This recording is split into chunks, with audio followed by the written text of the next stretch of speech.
নমস্কার, আমি গীতাঞ্জলি। আর আজকের কথোপকথনে আমার সাথে রয়েছে রাই কিশোরী, সবার পরিচিত। কেমন আছো রাই? খুব ভালো আছি, তুমি কেমন আছো? ভীষণ ভালো আছি। আজকে তবে মানে গল্পের বিষয়বস্তুটা একটু অন্যরকম। যা শুনতে পাচ্ছি তুমি একটু অন্য প্রফেশনে যাচ্ছ। একদম। গল্প তো শুনবোই, এই নতুন জিনিসের গল্পটা মনে হয় শুনি একটু।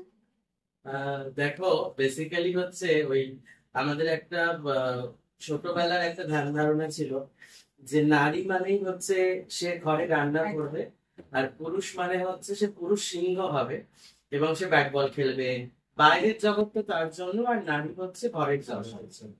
কিন্তু তুমি খুব ভালো করে যদি দেখো, আজকে একজন নারী, সে কিন্তু মেকআপ আর্টিস্ট হয়ে সে কিন্তু রাত্রি 12টায় বাড়ি ফিরছে। আবার একটি ছেলে যে তার জবের জন্য বা হয়তো ক্ষুধার তাড়নার জন্য সে কিন্তু রাত্রি 9টার পরে রুটি বেচছে। তো আমার মনে হয় আমার যে নতুন প্রফেশন যেটা তুমি এক্ষুনি বললে, সেটা প্রফেশন কিনা জানি না, সেটা আমার ভালো লাগে। মানে আমি ছোটবেলা থেকে না রান্না করতে খুব ভালোবাসি। মানে রান্নাটা আমার হচ্ছে পড়াশুনোর পরে যদি আমার দ্বিতীয় কোনো ন্যাক বলো, সেটা রান্না। মানে এরকম আছে, আমার বাড়িতে আত্মীয় স্বজনরা এলেও আমি রান্না করেছি, বা ধরে নাও আত্মীয় স্বজনদের বাড়ি গিয়েও আমাকে রান্না করতে হয়েছে। তো সেই জায়গা থেকে আমার সাথে যখন দামোদরদার আলাপ হয়, তো তাদের একটা নতুন প্রোগ্রামের কথা ভাবা হয়েছিল, এবং সেখানে এই দরজাটা সবার জন্য খোলা, এই কনসেপ্টটা নিয়ে যখন আমাকে বলে, তো আমি বললাম হ্যাঁ, আমি তো আছি, আমি কেন করবো না। তো খুব ভালো লাগলো কনসেপ্টটা ওভারঅল।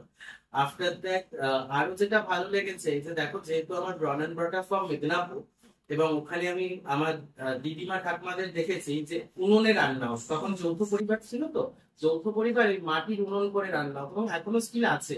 ওখানে মনসা পুজো হয়।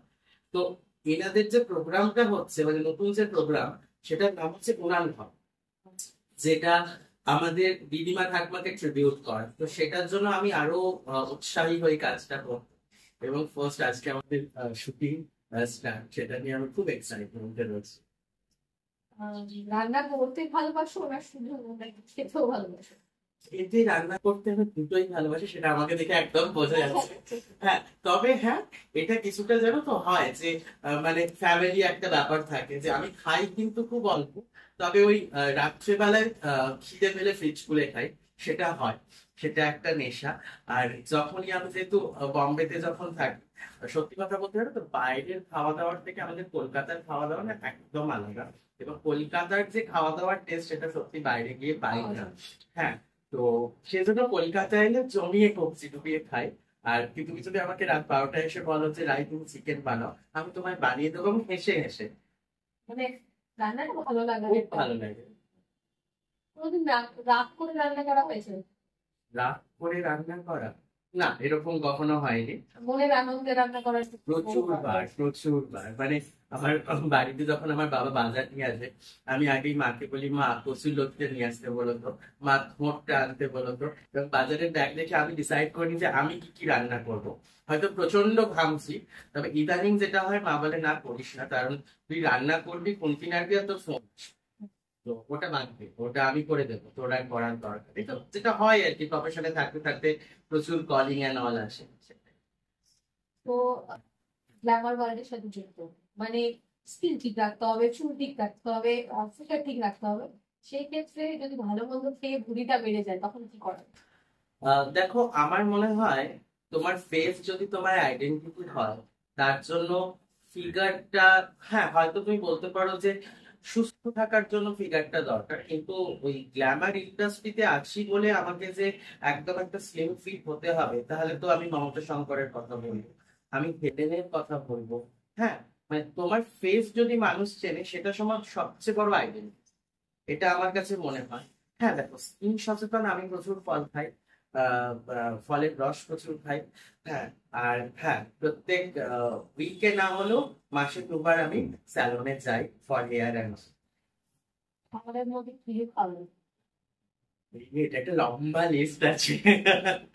খাবারের মধ্যে অনেক কিছু প্রিয় খাবার, তবে জানো তো, আমি খুব ঘরোয়া ডাল সেদ্ধ, পোস্তর বড়া, ভাত, হ্যাঁ মানে আতপ চালের ভাত, এটা আমার বাড়িতে গেলে মানে আমি খুব খেতে ভালোবাসি, এবং মাছ ভাজা।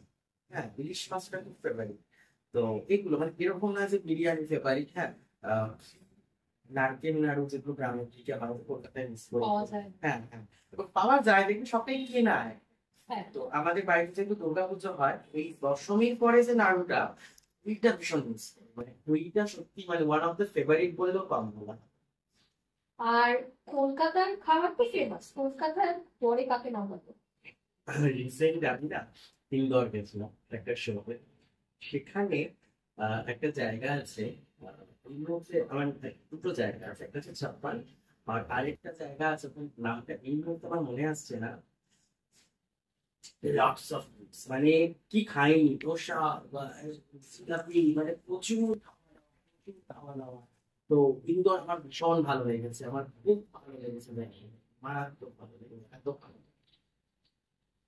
আর অপছন্দের খাবার, মানে যেটা খাবারের কথা বললেই খুব মানে ভয় লাগে। এটা হচ্ছে পাকা পেঁপে আর বরবটি, যেটা আমি বাড়িতে গেলেই মা বলে কিন্তু স্ক্রিনশটটা একটু পাকা পেঁপে খা, একটু সবুজ জিনিস, মা বরবটি বাদেও ধনে পাতা আরো অনেক অনেক কিছু আছে, সবজি সবুজ সবজি কিছু আছে। আছে, তুমি ওটাই কেন ধরো, তো ওই দুটো বাদে আবার বাকি কোনো কিছু দেখো। আর তার সাথে সাথে পুরো প্রেশার কাজ করবে কাটা চলছে। দেখো ফ্যাশনটা না আমার একটা সময় ভালো লাগছে, এখন ভালো লাগাটা ভালোবাসা। মানে আমি কখনো ভাবিনি। মানে আগে বয়ফ্রেন্ড ছিল, এখন হ্যাঁ, হাজবেন্ড husband হয়ে গেছে। তো এরকম হাজবেন্ডের থেকেও বড় কথা এখন ফ্যামিলি হয়ে গেছে। হ্যাঁ, মানে আগে ছিল পাড়ার বন্ধু, এখন ফ্যামিলি হয়ে গেছে। এবং সবচেয়ে বড় কথা হচ্ছে আমিও কখনো ভাবিনি যে ফ্যাশন ডিজাইনার হব। আমার পড়াশোনা হচ্ছে ফাইন্যান্স, রবীন্দ্রনাথ, তারপরে মাস্টার্স করি, এমএফএ করি।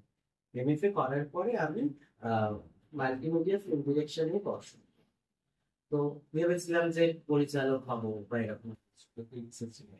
তারপরে যেহেতু আমরা মধ্যবিত্ত পরিবার থেকে উঠে আসি, তখন না কোথাও গিয়ে মনে হচ্ছিল যে কাজ খুব দরকার, কিছু কাজ করতে হবে। হ্যাঁ, আর আমি না বরাবর ছবি আঁকতে খুব ভালোবাসি, মানে আমার বাড়ির গোটা স্পেয়ার অ্যান্ড অল পুরো পেন্টিং করা, ছবি আঁকা। তো সেই জায়গা থেকে আমি প্রথম ফাইন্যান্স নিয়ে পড়াশোনা করে ওই পাঞ্জাবির উপরে ছবি আঁকা শুরু আছে। তো এরকম করার পর একজন আমার বলতে পারে যে নাই, এত শো হচ্ছে, তুমি পাঞ্জাবি গুলোকে Exhibition করছে। এক্সিবিশন ঠিক নয়, মানে তুমি যদি আসো, এবং সবচেয়ে বড় কথা জানো তো, আমি যেহেতু ভীষণ ভগবানের বিলিভ করি, হয়তো সে সময় আমার অর্ডারটা খুব ভালো ছিল, মানে আমাকে না কোনো কাউকে বলতে হয়নি যে আমাকে একটু সুযোগ, এই কথা। তো ফ্যাশন শো সে সময় হয়েছিল কালীঘাটের ওখানে যোগেশ মাইম্যান হল, প্রথম আমার কাজ। তারপর থেকে ধীরে ধীরে র্যাডিশন, তাজ, বিভিন্ন জায়গায়, এবং প্রথম যখন শোজ করে আমি বাড়ি আসি, একটা অদ্ভুত ঘটনা ঘটে। সেটা হচ্ছে আমি আমার পুরো লাগেজটা ট্রেনে ফেলে এসে আসি, আচ্ছা। প্রথম বাইরে এরকম ভাবে কাজ করছি। তো আমার বাবার সাথে বললো যে না, তুমি এসব প্রফেশনাল, মানে তো তোর জন্য এটা নয়। মানে হ্যাঁ, এটা নয়, তুই যেরকম ফাইন্যান্স নিয়ে পড়েছিস, পিএইচডি কর, এরকম ভাবে ব্যাপারটা। কিন্তু বেসিক্যালি যেটা হলো সেটা হচ্ছে আমি ওটাতেই অ্যাওয়ারনেস দেখানো, আমি এটাই। হ্যাঁ, তো তারপর থেকে তো দেখো কাজ করা, কাজ করতে করতে আফটার লকডাউনের পরে বম্বেতে কাজ শুরু করা। তো এটা একটা আমার কাছে খুব বড় প্রাপ্তি। কোথায় বেশি সারা দিচ্ছে, কোথায় না দুটো দিতে পারবো। ভীষণ ভাবে, মানে দেখো একটা মানুষ কিন্তু প্রত্যেকটা মানুষের কাছে ভালো। আমার তো কিছু জানার আছে, তাদের কাছে আমি ভালো। আবার ধরে নাও যাদের সাথে আমি কাজ করছি না, তাদের কাছে আমি ভালো। তো আমার এটা নিয়ে না কোনো আক্ষেপ নেই যে কে আমায় খারাপ বলছে বা কে আমায় ভালো বলছে। তুমি যদি সৎ থাকো, তাহলে আমার মনে হয় খারাপ লাগাগুলো ক্রমশ ক্ষীণ হতে থাকে। হ্যাঁ, কাজের জায়গা, আহ, সৎ মানে এখানে একটা বড় ব্যাপার আছে। সেটা হচ্ছে আমার সব সময় মনে হয় যে আমি যদি কাউকে কাজ দিই বা কারোর সাথে কাজ করি, আগে বুঝতে হবে যে আমি সেখান থেকে কি বেনিফিট, মানে কতটা বেনিফিট পাচ্ছি, আমি তবে তার সাথে কাজ করছি, এটা আমার মনে হয়। এবং আমার কাছে কাজের খিদেটা অলওয়েজ না ভীষণ বেশি। মানে আমি কখনো না ওই হাবিয়ে করছি, পারছি না, তুমি আমার এখন ইন্টারভিউ করছো, রাত 12টায় এসে ইন্টারভিউ করো, ঠিক আমাকে অ্যাজ ইট ইজ সেম দেখবে। মানে আমি Energy. এনার্জি ভীষণ। এবং বম্বেতে সত্যি কথা বলতে আমি যে সারাটা পেয়েছি, যেখানে ধরে নাও আমাকে এটা হচ্ছে সত্যি ভগবানের এবং বাবা মায়ের আশীর্বাদ যে বম্বেতে আমাকে মেকআপ ভ্যানিটি দেওয়া হয়। সেটা মেদিনীপুরের ছেলে হয়ে মেদিনীপুর থেকে মুম্বাই, এই স্ট্রাগলটা একটা মারাত্মক ছিল। স্ট্রাগলে কোনো রকম অবস্ট্রাকশন আসে? শুরু থেকে অবস্ট্রাকশন ছিল এবং মারাত্মক রকমের। যেহেতু আমি বারবার বলছি যে আমার born and brought up the Medinipur, ওখানে এখনো মানুষজন কিন্তু ফ্যাশন ডিজাইনিং কি জানে, ভাবে যে টেলার মানে ওই জামা কাপড় সেলাই করে, কাইন্ড অফ দ্যাট। এবং একটা সময় আমার পরিবারের লোকজন বলতো জামা কাপড় পরে সবাই, এরকম একটা ব্যাপার। তো আজকে আফটার সাকসেস আমি দেখো, জানতাম কিছু মানুষ আছে যারা শুধু দেখে বলে। আচ্ছা, এইরকম মানুষের সংখ্যা এখন অনেক বেশি। বেশি। তোমায় দেখছে তুমি উন্নতি করছো, তোমায় না লাইক করবে না কমেন্ট করবে, হ্যাঁ, বলবে ও হ্যাঁ শুনেছি। তো এইরকম একটা ব্যাপার। তো দেখো, এটাকে আমি জেলাসি বলবো না, এটা হয়তো তারা এরকম। আর তাদের হয়তো মানে জ্ঞানেই হয়তো অতটা সমৃদ্ধ হয়ে উঠতে পারেনি বলে বলতে পারে না কিছু। আর আইকন কি মানে সবার থেকে কোনো একটা আইডিয়া থাকে না, আমার আইডল আলাদা করে কিছু নেই। প্যাশন, বাবা মা আমার কাছে ইন্সপিরেশন। হ্যাঁ, আমার বাবা গেজেট অফিসার ছিলেন, রিটায়ার করেছেন, সাংবাদিকতা করতেন, তার সঙ্গে মায়ের স্কুল শিক্ষিকা ছিলেন। তো আমার ছোটবেলা থেকে একটা জিনিস দেখতাম যে বাবা প্রচুর মিটিং এ যেতেন এবং সেখানে মাইক্রোফোনে কথা বলতেন। যখন আমি খুব ছোট, বাবার সাথে বাইকে তখনও মানে পেছনে বাবাকে জাপটে ধরে বসতাম। সেই সময় থেকে না আমার মনে হতো আমিও এরকম, আমারও সবাই ইন্টারভিউ নেবে, প্রচুর একটা গ্ল্যামারাস লাইফে থাকবো। তখন তো এসব বুঝতাম না, তো ওরকম মনে হতো। তো সেইখান থেকে ধীরে ধীরে এইটাতে অনুভূতিটাকে আস্তে আস্তে নিয়ে আসা। হ্যাঁ, তবে সত্যি বলতে আমাদের কলকাতা যেমন আমাকে পরিচিতি দিয়েছে, মেদিনীপুর থেকে সেটা আমি পাইনি।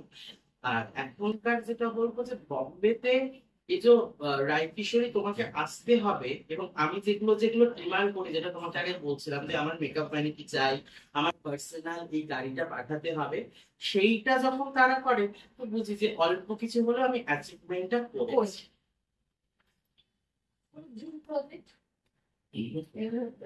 দেখো, আমি না আলাদা করে স্বপ্ন দেখি।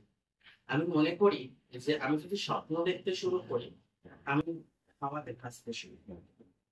অলওয়েজ আমার কোনো পেপারে আর্টিকেল বা কিছু বেরালে আমি যখন মাকে বলি, মা দেখেছো, সবশেষে মা একটা কথা বলে, পাটা একটু মারতে হচ্ছে।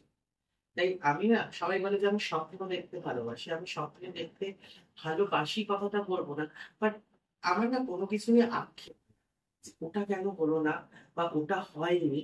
হ্যাঁ, আর যখন কোনো মন খারাপের কিছু হয়, তখন দেখো বড় হওয়ার পর না সবাই বাবা মাকে সবটা বলতে পারে, বলা যায় না। আর ইন্ডাস্ট্রিতে বন্ধু খুব কম। হ্যাঁ, মানে খুব সত্যি কথা, ইন্ডাস্ট্রিতে তুমি যদি মনের কথা কাউকে বলো, সেই পরে সেটা নিয়ে তোমাকে নিয়ে গসিপ করবে এবং খিল্লি করবে। তো আমি আমার মনের কথা, আমার বাচ্চা আছে, তো ওই বেবুকে আমি সব কথা বলি। তো এটাই হচ্ছে আমার থিওরি। আমার খারাপ লাগলে আমি ইসকনে যাই, আমি মন্দিরে যাই, প্রে করি, আমার মন ভালো হয়ে যায়। এটা আমার টপিক। মানে সবকিছু শেষে আস্তে ফল হচ্ছে ক্ষমতা। একদম, একদম। মানে আজকে তুমি ভাবো, তুমি এখানে বসে আছো, কালকে কি ঘটে যাবে কেউ জানে না। হ্যাঁ, তো আমার মনে হয় উপরওয়ালার উপর বিশ্বাসটা রাখো। আর এই যে তুমি আগে আমরা আলোচনা করছিলাম এই ইভেন্টের সম্পর্কে অনুভব, এটার বিষয়টা কি বলো? তুমি তো এখানে শুনলাম হোস্টিং এর কাজ করছো, মানে দেখতে পারবো তোমাকে আমরা অনেকগুলো এপিসোড। তো বিষয়টা কি? দেখো, বিষয়টা রান্না হচ্ছে, বান্না দেখো রান্না বান্না শুধুমাত্র ট্র্যাডিশনাল বলে নয়, উনান ঘরের কনসেপ্টটা হচ্ছে এখন তো উনান ঘর অনেকটা মডিফাইড হয়েছে। মডিফিকেশন হয়, এখন গ্যাস হয়েছে, আমাদের ওটিজি এসেছে, microwave and all, induction and all. তো সেখানে বিভিন্ন রান্না মানুষ এক্সপেরিমেন্ট করছে। উনান ঘরে যেমন ঠাকুর বাড়ির রান্না হচ্ছে, স্পাইসেস, আবার উনার ঘরে সকালবেলার একটা হেলদি ব্রেকফাস্ট হচ্ছে। আবার কেউ যদি জন্মাষ্টমী গোপালের ভোগ বানাচ্ছে, তো আবার হচ্ছে কেউ ওপার বাংলার হারিয়ে যাওয়ার, তো এইটা হচ্ছে উনান ঘরের কনসেপ্ট। তোমাকে একটু আগে যেটা বলছিলাম যে এখানে ওপেন টু অল, মানে আহ রান্না করার জন্য বা বাসন মাজার জন্য না কোনো জেন্ডারের দরকার। একদম। হ্যাঁ, যে ও, শীতের সবারই পায়, হ্যাঁ সবাই খায়, সবাই সুতরাং রান্নাটা সবাই তো। সবাই করত। আগেকার দিনে দেখো একটা কনসেপ্ট যেটা তোমার বলছিলাম যে ছিল মেয়ে মানেই রান্না, একদম। হ্যাঁ, আর ছেলে মানেই সে রোজগার করবে, এটা তো নয়। তো এইটা থেকে বেরিয়ে এসে ওনারা এটা ভেবেছেন, তো সেটার জন্যই আমার আরো পছন্দ। আশা রাখছি তোমার এই প্রোগ্রাম খুব ভালো হবে। আমরা নিশ্চয়ই অনেক নতুন কিছু ডিশ এখান থেকে জানতে একদম, পারবো, যেটা তোমরা মাঝে মাঝে এসো টেস্ট একদম, করতে। যেটা মাঝে মধ্যে আমরা অ্যাপ্লাই করতে পারবো। আজকে একটা এইটুকু, আবার কোনো একদম। কোনো প্রফেশন একদম, নিশ্চয়ই নিশ্চয়ই।